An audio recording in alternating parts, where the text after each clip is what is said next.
Det er vores 01. Og 02. Jeg er ikke på arbejde. Jeg ved. Milo Hansen, situationsmelding.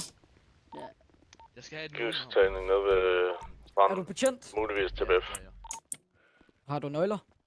Ja, jeg har nøgler. Vi responderer. Lima T-skift. Alle ledige betjente responderer på panikknappen nede ved vandet. Nede ved havnen, eller hvad fanden det er. Lima T-skift. Ja, det er en betjent på knæ. Ja, det er modtaget. Responderer. Kør. Charlie T94. Kør. Jeg gider ikke. Charlie T94 kører til seneste panikknap. Skiften. Så Bravo T97 skift.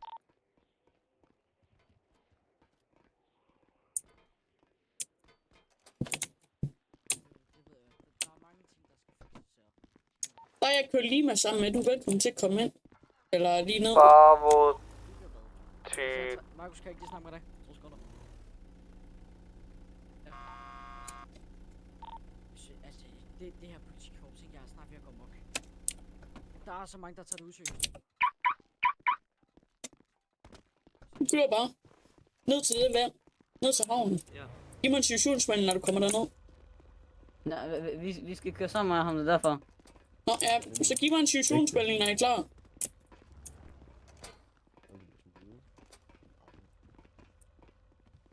Hvor er Lima henne?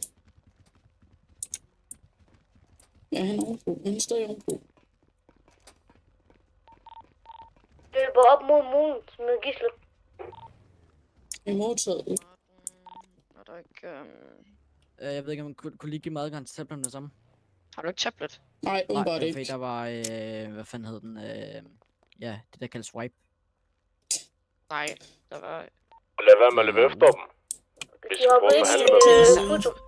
Og Jamen, så er der bare de har noget. efterladt betjenten. De kører. Og vi har gisler. De har efterladt betjenten. Romeo Og ikke slå. må gerne gøre sig klar til at gå i. Ikke gå i, og så komme derned, men gør lige klar, dem der var Romeo uddannet. Jeg skruer på noget diskotøj. Ja, bilen er klar. Siger du bare det i Polito? Hallo, 05, hvor er du henne? 05, 05. Bravo 10, 03 overgår til Romeo Lima, Romeo Lima. Og Go, Lima go, til go, 03, eller Lima til Romeo Lima. Lima, kom. Romeo Lima skift.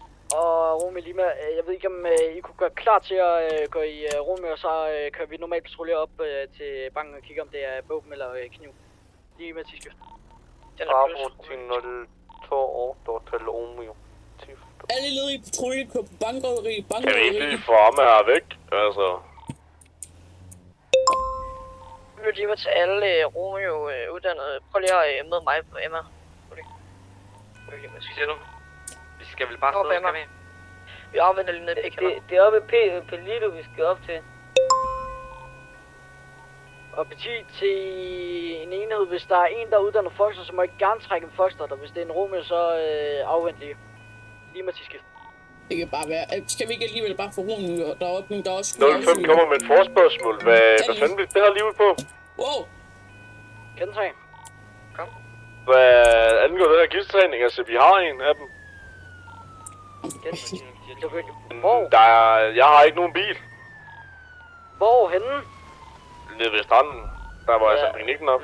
Vi kommer nu, vi kommer nu. Der er et bankrøveri, jeg vil gerne bede alle patruljer om at respondere. Romeo afventer. Lige med tidsskift.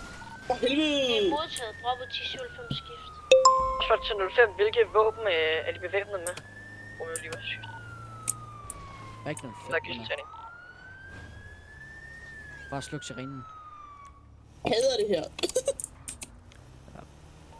Og lige med 10 til alle enheder, jeg vil gerne bede alle om at køre op mod Pelito. Der er en betjent, der bliver kendt nede ved stranden.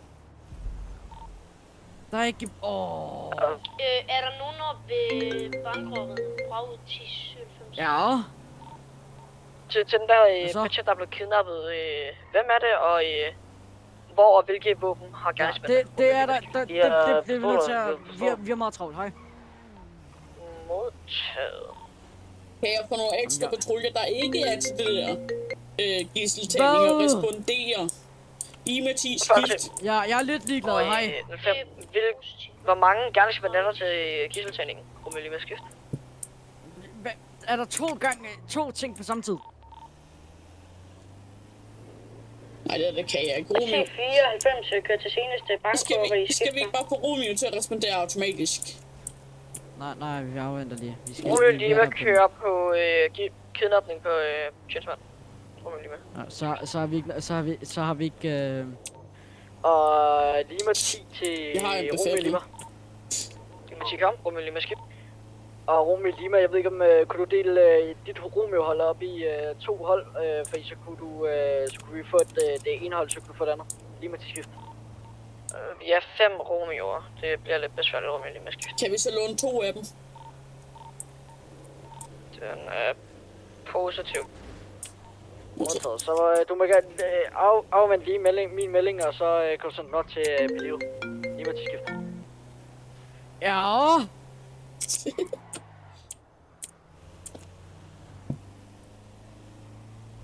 Ja, vi er på vej til banken. Fortæl mig, hvad våben jeg har. Har I skydevåben, eller har I knive? Romeo enheder. Eko 10 Skydevåben, tak. Hej. Ja, vi er der lige om 5 minutter. Ja, okay. Få Romeo til at respondere. Og Petit, status på bankområdet, det er skydevåben. Jeg har brug for alle de betjente, der kan respondere på bankområdet. Lima kan respondere. Er Foxtra, hvor langt er Foxtra ude? Jeg ved ikke, om de har en fuck der. Det ved jeg heller ikke, men der var nogen, der sagde Foxtra et eller andet. Ja. Der er Hvor to. er bankrøveriet henne? Det er Og Polito. Petit, Palito Bank. Det er modtaget. Bravo 10 skift. Og Petit, det er en rød Komoda og en sort neon. Jeg har brug for alle de betjente, jeg kan få. Lima til skift. Romeo Lima til Lima. Lima til lytter. Vi sender 2 Romeo'er op til jer med en shafter. Romeo Lima skib. Og Romeo Lima, de har muligvis hårde skudvåben. Jeg gentager hårde skudvåben. Bortset med, vi har. Og melding, vi har jo stadig dem, der er betjent, som der skal frigives. Romeo Lima skib. Jamen, vi har betjenten ham, der blev kidnappet. Vi har hentet ham. Og Romeo Lima sætter kursen mod Palito Bank. Romeo Lima skib. Og Romeo Lima, det må gerne være en Foxtrot. Og igen, så det må gerne være en Foxtrot. De er flere mand. Lima til skift. Der er fire mennesker, umiddelbart er mere ude foran, eller inde i banken, der har givet. Ja. Vores krav er ingen i hvert fald er ham, der han starter med navn og pege på mig, det kan jeg ikke lide. Afvent lige melding.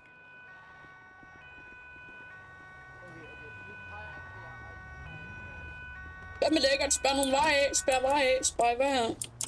Kan jeg få dig til at spejle lige den her vej af? Spejle lige den her vej af, så vi har noget at arbejde med. Lækker. Ulækker. Gør det. Godt. Kan jeg få en betjent, der er ledet til at spejle den anden ende af vejen af? Jeg kan ikke rigtig finde ud af det. Det er nej, sådan lidt okay. irriterende. Jamen, du er heller ikke en markeret betjent. Der er ikke nogen vest på. Bankerød. Ja. Og status, den er Spær indtil lige videre. den anden side af vejen af. 4 mand med spikes? muligvis de. Nej, I skulle da. En rød Komoda og en sort neon. Jeg har brug for alle betjente, jeg kan få her. Lima til skift. Det er sådan der. Nej, du er Det gør jeg heller ikke. Fuck, I er håbløs. Hvor mange er I på 5? Hvor mange har I på 5? Så er det bagagerummet. Ja, der har du en taske i bagagerummet, du ved. Kom over til Det er fandme lækkert at se dig. Men hvad fanden? Hvad med dine andre kollegaer? Jamen, de er lidt andet sted.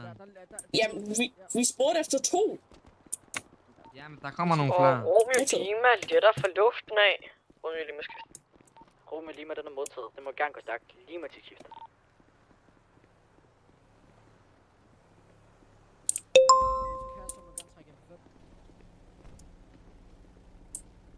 Hey, elever. Elev, kan du ikke lige trække over bag, hvad fanden hedder han? Charlie Bidgetten. Den bil der. Charlie, ham den røde her.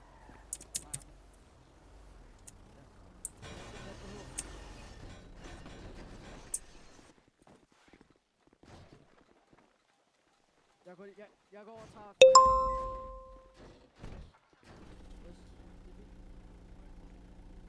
Ja, så bare lige afvend det.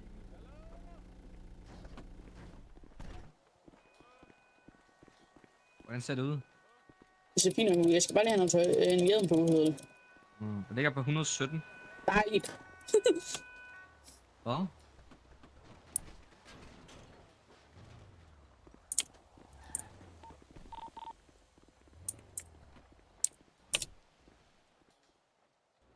Nu er 17 siger du. Okay, vi får en statusmelding for bankerøden. Ja, status er, at der er Lige ved lufthavnen. Det er Lima, der gør det. Lige at have tøj så. Lima til Lima 10.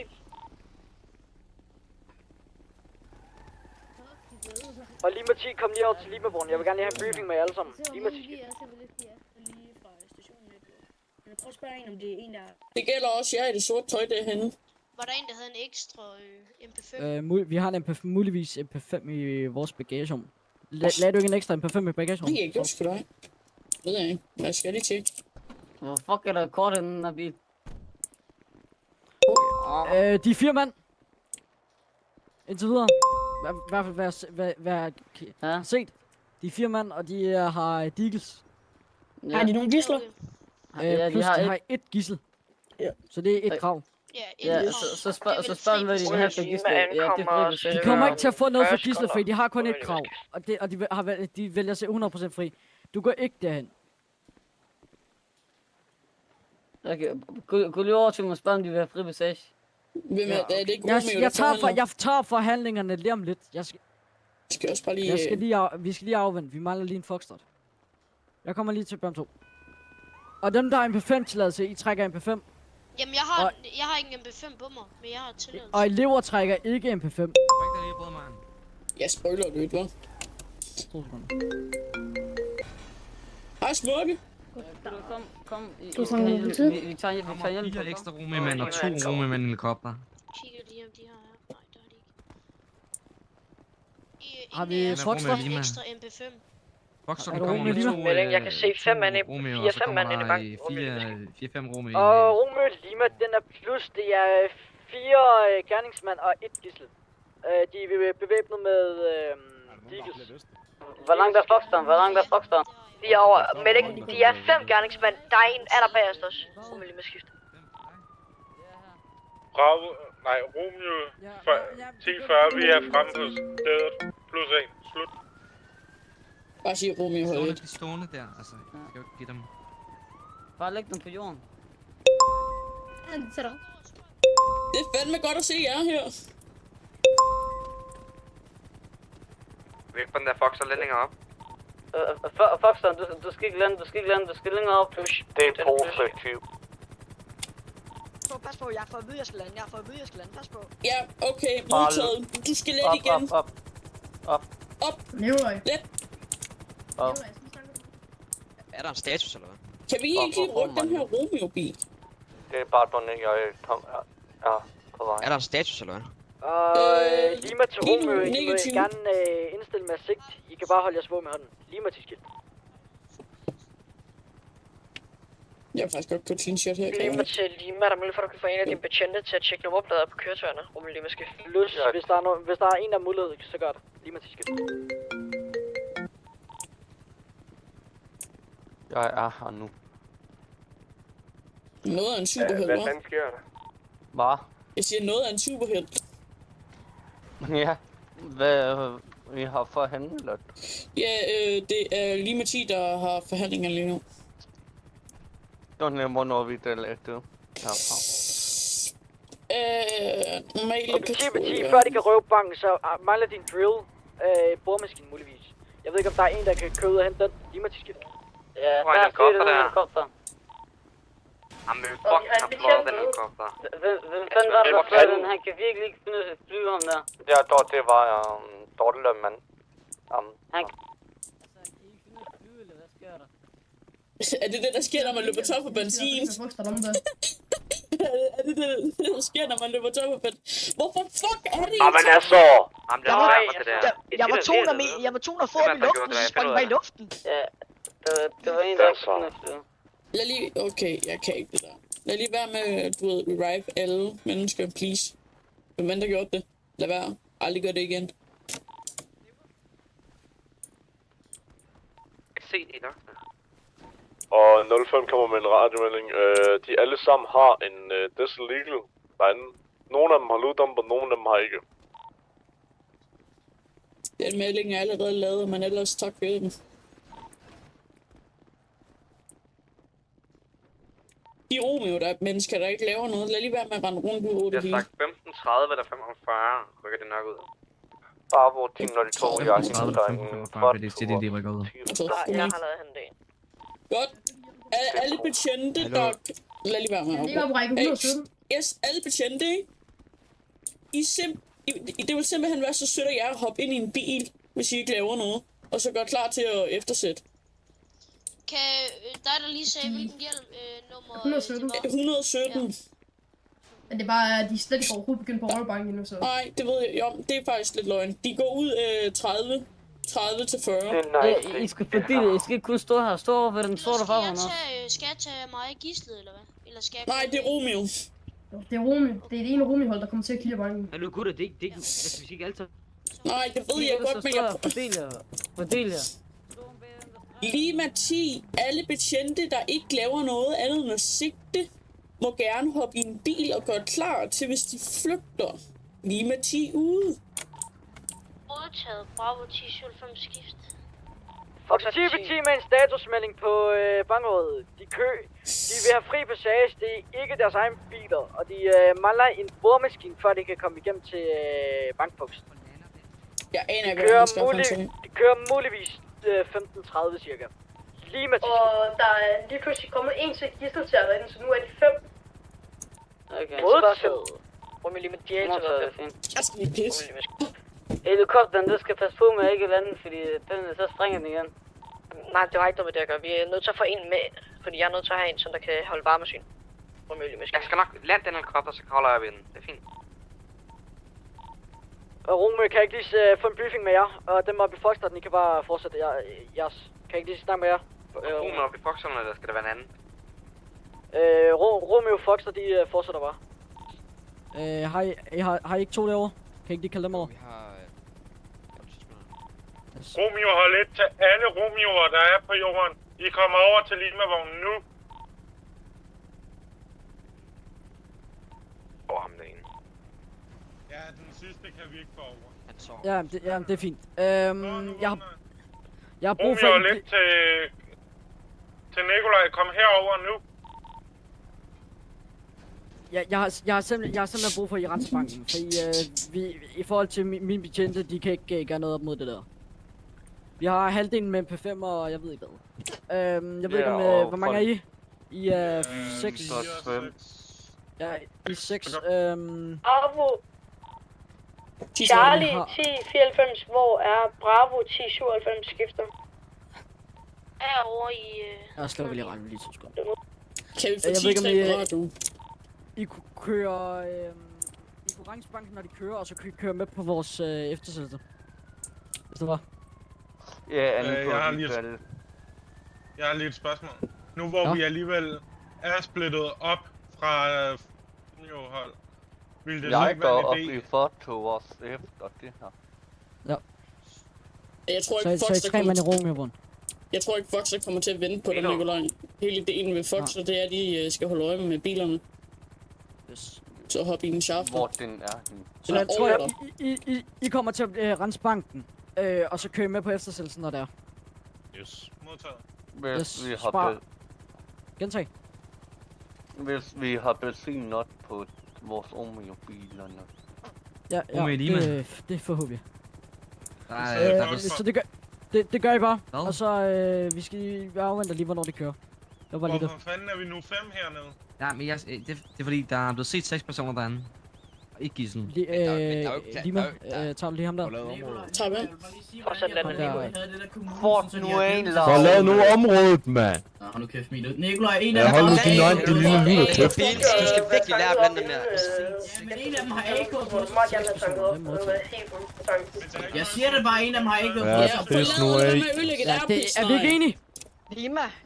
Når det er... De fyrer ham. Bare lige hold det her over lige. Bare lige diskutere buden. Ja, lige 2 sekunder, jeg skal lige snakke med ham. De står helt helt op og klar til det på bilerne. Så bare lige være opmærksom på det. Har I spurgt om giften? Har du okay, eller? Lima, følg. Det går muligvis ud nu. Hvem er klar, boys? Hvem er klar til at jage? Vi er klar. Vi god melding, gør klar. De kører nu alle sammen. Og Lima 10 til alle enheder. I gør klar til at køre. Jeg gentager, I gør klar til at køre. Fortsat, jeg skal Lima have 10 med. Jeg skal have med om faktisk. Vi bliver... Der er en mand til fods. Mistanke om dårlig mand.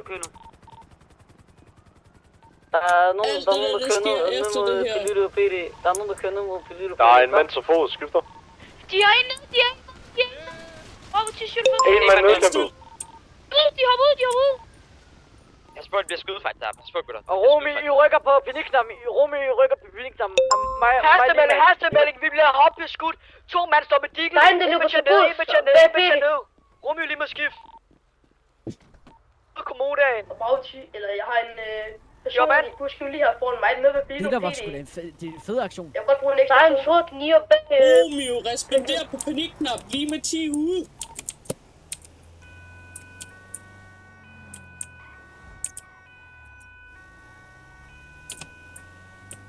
Situationsmelding.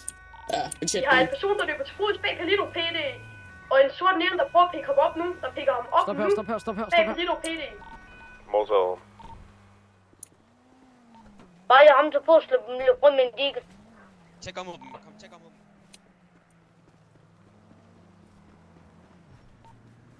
Vi har også pludselig på den der røde person, eller røde bil, som kører mod Sandy nu. Grapeseed. Har vi ingen tid på det, eller lidt Foxter? Der er også en, der løber til fods bag Palito PD. Ja, vi skal lige se. Hvad er det, vi skal? Og Lima 10 til Romy Lima, kom. Lima 10, kom. Romy Lima. Og Romy Lima, jeg ved ikke om du stadig er på Foxterden. Romy Lima. Plus, og vi har muligvis kommodaen inde i tunnelen. Vi er ikke sikre. Vi mister lok. Romy Lima skift. Hvad for en tunnel? Modtaget. Vi er med nieren. Vi er helt patrulje på den. Vi skal lige have fat ind i... Hvor er det, vi kører hen? Er det bare tunnel? Kan man muligvis få noget backup på nieren? Vi har jo kun Han er én stadig patrulje der, på den. men... Nej, det var Christian. Jeg tror, vi har kommodaen her. Den er lige kørt forbi os. Palito. Den kører ned mod Palito igen. Hvor siger nieren den er? Der er han ved tunnelen. Fuck, Under fedt er på en måde Appelsen. Han stopper, han går ud af bil. Han trækker. Han Kommer. Hvor er det henne? Jeg har en kollega nu. Hvor er det henne?